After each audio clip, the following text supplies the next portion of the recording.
What's up, guys? I'm George Kamel, and today we're talking about a gross 6-letter word that most people hate using. Nope, not moist. That's 5 letters. I'm talking about a B-U-D-G-E-T, a budget. And unfortunately, the word budget has gotten a bad rap, kind of like Canadian bacon. Yeah, it may look like a tongue chilling next to your eggs and toast, but it's actually quite delightful if you don't compare it to its better half, American bacon. We just do everything better here. Well, except soccer, but it's fine. We're good at other sports. Well, budgets are the same way. A lot of people think a budget is tedious, overwhelming, and will limit their freedom to spend. And this is America. No one limits our freedom. Listen, I see you driving around in your dually pickup truck with the Hemi, with that license plate that says "Don't tread on me." Listen, no one's trying to tread on you, bro. We're all scared of you. Relax. Golly. Which is why it's not shocking that 6 out of 10 people in America still don't do a monthly budget. But here's the truth.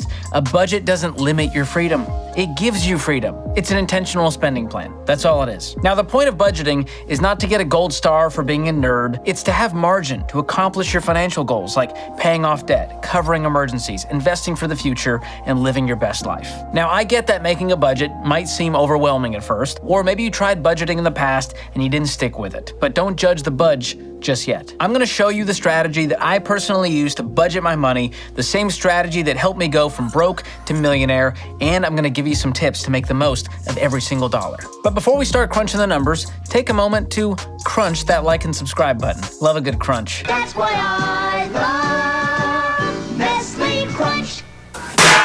Now, while you're crunching, share this video with someone you would love to do crunches with. All right, there's so many budgeting methods out there, and it's probably one of the reasons you haven't stuck to one. You've got the reverse budget method, the pay yourself first method, the 50-20-30 method. Well, forget all those. Out the window. They're gone. We don't need them. The only budgeting method you need to know about is a zero-based budget. Now, a zero-based budget simply means that your income minus your expenses should equal 0.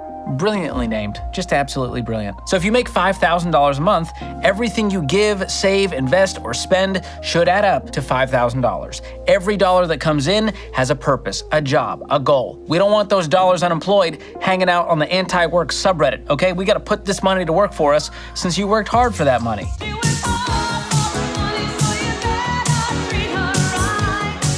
Don't act surprised that there was a Donna Summers reference. You knew there was gonna be a Donna Summers reference in here. Now, to be clear, this doesn't mean that you have $0 in your bank account. It just means your income minus all of your expenses equals 0. Make sure to have some buffer in your checking account so that you don't overdraft. Now, you can do this the old-fashioned way with a sheet of paper or an Excel spreadsheet, but I'm going to use the budgeting app, EveryDollar. It's super easy and it does the math for you because let's face it, most of us tapped out of arithmetic around the time the order of operations entered the chat. And don't get me started on invisible numbers. Where did they go? Where are you? So I'm going to sign up from scratch to show you exactly what this process will look like for you. I'm going to use my favorite email address, megadonnasummerfan@gmail.com. Don't look at my password. It's none of your business what my password is.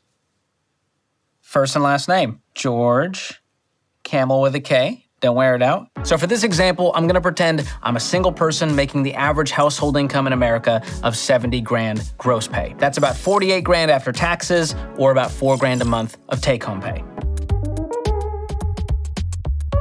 I know, welcome to taxes. So first we're gonna list our income at the top. This includes your regular paychecks and anything extra you plan on bringing in during the month through maybe side hustles or child support income. Now, if you've got some irregular income, don't zone out on me. A zero-based budget still works for you. It'll just look slightly different. You're gonna have a more prioritized spending plan, and I will link an article below that walks you through how to budget with an irregular income. And comment below if you wanna see a video on that in the future. All right, so paycheck 1 is $2,000. Paycheck 2 is $2,000. I now have $4,000 left to budget. So next up, once we have our income listed at the top, we're gonna list all of our expenses. Think about everything you spend money on during the month. So first, I'm gonna go with giving, and I like to give 10% of my income. I'm gonna do that to my local church. That's $400 right there. Boom, right off the top. Next up, we have savings. Now your savings goals depends on where you're at in the Ramsey baby steps, which is what I follow. So if you have an emergency fund of 3 to 6 months of expenses, you're in a great spot with savings. If not, you wanna make that part of your plan. And if you're in debt, $1,000 is fine to have for your emergency fund until your debt is paid off. So right now, I don't have any savings plan, so I'm gonna leave that as 0. I'm also not gonna invest right now because I've got one singular goal, and that's to get out of debt. So I'm pausing my investing with my work, my employer, my 401k, $0 right now until we get out of this debt. Now, the big expenses we wanna take care of are the 4 walls. This is food, utilities, housing, and transportation. Now with housing, I recommend no more than 25% of your take-home pay going towards your rent or your mortgage. You also got to think about things like electricity, gas, water, internet, trash, HOA, you name it. So I'm going to say that my rent is $1,200. My water bill is $50. My gas bill, we're going to call that exactly $37. My electricity bill, a little higher at $129. My cable bill, do people still have cable? I don't have cable, I have Netflix, so I'm skipping that. Oh, you don't want cable anymore? So I'm gonna go ahead and change that to internet, $50 for internet, great. And then trash, we'll call that $15 a month for the trash. So I pay $350 for gas, we're gonna add that in there. And then we get to food. This is an exciting one. We all love to eat, and it's where we tend to overspend the most. So when it comes to groceries, we're gonna say, it's just me and the dogs, so I don't need a whole lot. We're gonna say $500 a month is gonna get me by. Let's move to restaurants. Now, if this was me, I'm in baby step 2 trying to pay off all this debt. I've got a priority right now to pay off that debt. And that means I'm gonna sacrifice. I'm not gonna eat out for a while I pay off this debt. I'm gonna eat at a great restaurant called Mi Casa, where it's a culinary experience to cook my own food. Have you tried the lasagna?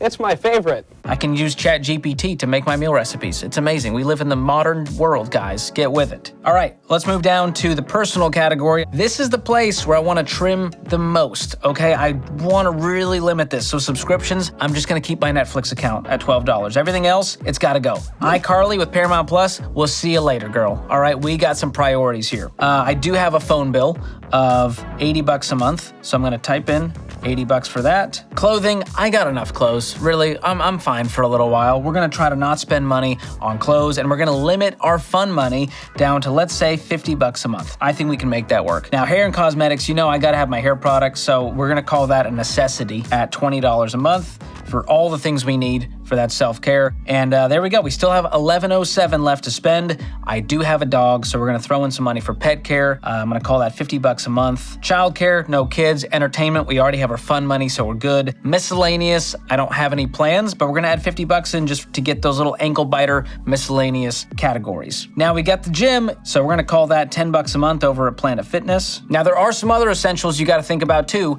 like different types of insurance. You gotta have health insurance, homeowners or renters insurance, car insurance, and if anyone relies on your income, you need term life insurance. So my health insurance is $75 a month. My life insurance is going to be another $25 a month. My auto insurance is going to be $80 a month. And I do have renter's insurance at $17 a month. And because I don't want identity theft to happen, I'm going to add that. That's going to come out to $8 a month to protect me in case of identity theft. Now, you'll notice we have $792 left. And you're probably thinking, huge win. Here's the problem. We're in a pile of debt. So I got to add in my debt to this equation. And so as I add it, you'll see it's going to ask me what type of debt this is. So I've got a credit card. The current balance on that card is $2,000 and the minimum payment is $75. So we have a credit card number 2. Our balance on that one is $3,000 and the minimum payment is $100. We're going to go ahead and add that one, and we're not done yet because Americans have a lot of debt and this person is 40 grand in debt. So we're going to add the pesky student loan. The current balance on that loan, $8,000. Minimum payment on that, $130. Done there. Okay, student loan number 2. Now in that bad boy, we've got a current balance of $12,000. And the minimum payment on that one is $170. That one's done. And there's one more debt left to pay, and that is our freaking car payment. Y'all check out my new truck. So we're gonna add that in there from auto, and that's gonna be car loan The current balance on that car loan, 15 grand. Minimum payment, $375. All right, so I've added in all of my monthly minimum payments to stay on track. My budget has factored all of that in, and you'll notice that every dollar is letting me know that I'm $58 over budget. Oh no, that's not good. That means we are outspending what we make. So I have to make some sacrifices here. So on one side, I'm gonna say we can make more. I'm gonna get a side hustle, and that's going to give me an extra $200 every month. Boom. Side hustle's in there. Now we have $142 left to budget that we can throw onto that first debt. So I'm gonna add that in so it becomes $217 on that first credit card, giving us an every dollar budget, a zero-based happy budget. Every dollar has an assignment. Now, if you don't hit zero at first pass, welcome to the majority. Practically nobody gets this right the first time. But if you're in the negative, that means you're spending more than you make, and you need to get out your metaphorical hedge clippers and trim that budget. And trim those nose hairs while you're at it. The one that's nearly touching your upper lip there. There's something going on here and all around there. Now that's how you make a budget, but creating it is just part of the problem. We gotta stick to it. And that starts with tracking your expenses all month long. Actually adding in what you're spending to know that you're on target, that you're on track. That means any money that comes in or goes out gets put into the right budget line item. So when you pay the rent, subtract that from housing. When you fill up the gas tank, subtract that from your transportation or fuel. When you treat your lady to Applebee's for date night, subtract it from restaurants. And as you're tracking, make adjustments as you need to. Remember, this is your budget. Make it work for you. If the electricity bill comes in higher than you thought, tweak another budget line item to make up for it. And if the water bill comes in a little lower, then celebrate and move that money over to a current money goal, or add it to a budget line item that went over. Now, when the month is close to over, we're doing it all over again. But after a few months of doing this, you're gonna gain some momentum, you're gonna create a habit, and it will become something you actually look forward to, right? Like, nobody likes changing their sheets, but man, it feels good to get into a crispy clean bed. By the way, this is your reminder, change your sheets. It's time. It's time. Now, a lot of people wonder how their spending compares with everyone else's, and they ask if I have recommended budget percentages. And beyond parameters like keeping your housing to about 25% of your take-home pay, 10% towards giving, it's really hard to give anyone a one-size-fits-all percentage guide. Because unlike Snuggies, budgets are not one-size-fit-all. I mean, look at me. One size does not fit all. So how much you should spend in budget categories will vary depending on your income, your family size, your location, your goals, and your lifestyle. So many things. But if you want somewhere to get started, I will link an article below on how to determine your budgeting percentages. Now, here's the deal. If you want to make any progress with your money, you need to make a monthly budget. You're the boss, the chief, the chef, which, fun fact, chef is French for boss, stemming from the word chief. And turns out Donna Summer was right all along. She does work hard for the money, so you better treat her right. And by her, I mean you. Treat yourself by not being an idiot when it comes to money, because you work too hard to feel this broke. And you have way more control over your money and your goals than you ever thought. And budgeting is the key to doing all of those things. You know that feeling when you find like $20 in your old winter coat? Well, a budget is like finding a whole bunch of winter coats stuffed with $20.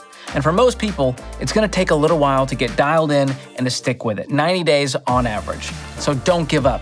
Get back on the budget horse. If you fall off and you miss a category or whatever happens, you can stick to this stuff and it will change the way you handle your money and help you achieve your financial goals. And if you want that free budgeting app I showed you, you can check it out at everydollar.com/George. That'll give you a free 2-week trial and $15 off a 1-year premium subscription, which has features like paycheck planning, goal setting, and bank connectivity. I'll drop a link to that below if you want to check that out. And don't forget to hit the like and subscribe buttons and share this with someone special in your life.